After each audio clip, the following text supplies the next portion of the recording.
On vous présente maintenant les signes et symboles que l'on retrouve tout au long de la célébration du baptême. On emploie tout un ensemble de paroles, de gestes, de signes et de symboles pour manifester ouvertement cette entrée dans la famille des enfants de Dieu. Il faut comprendre tout ce que cela signifie.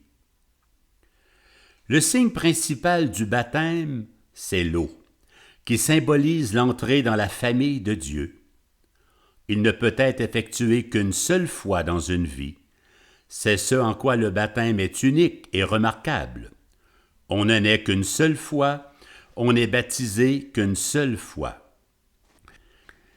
Par contre, le signe de croix et la croix sont des signes de reconnaissance qui sont employés à répétition, tout comme on répète bonjour à chaque fois qu'on rencontre une personne. Le signe primordial des chrétiens est sans aucun doute le signe de la croix.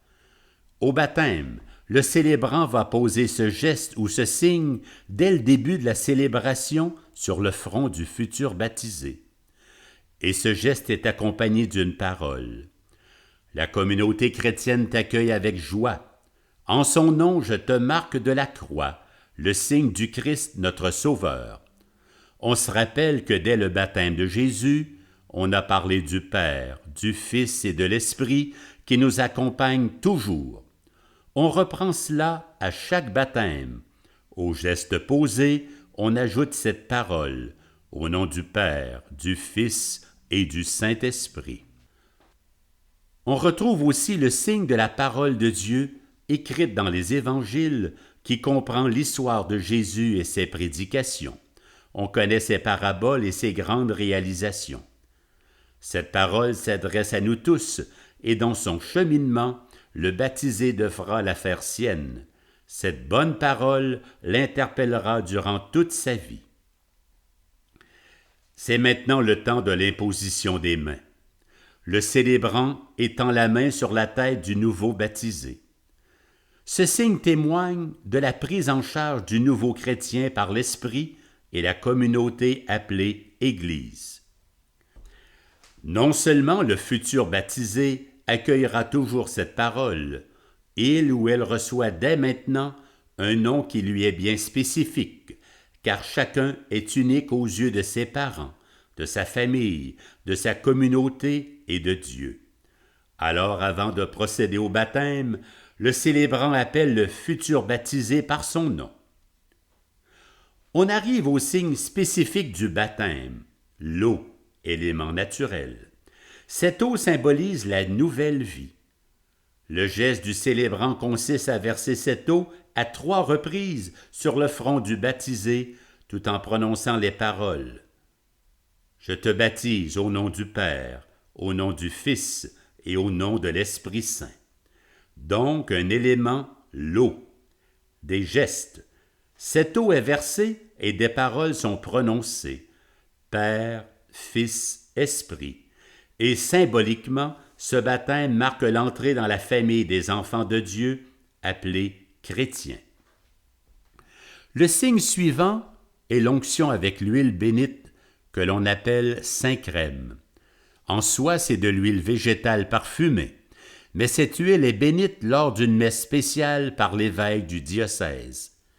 Par cette onction, on est mis en relation avec toute l'Église, et elle devient le signe qui manifeste que l'Esprit est présent en chacun des baptisés. Le vêtement blanc est un autre signe qui symbolise le contraste entre la vie antérieure et la nouvelle vie.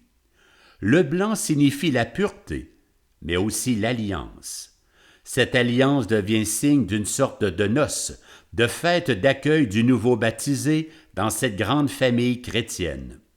En ce sens, le baptême est l'occasion toute choisie pour fêter ce que cet événement peut vouloir dire.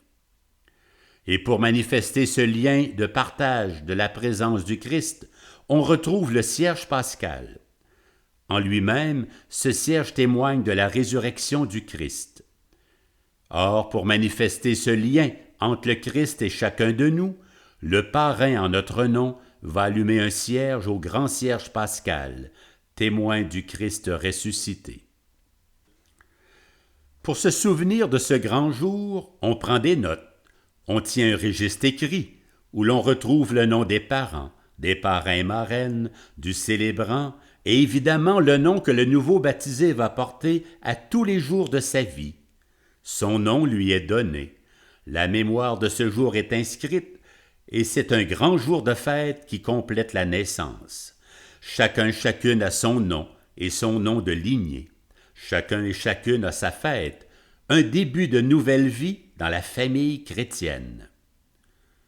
On résume rapidement.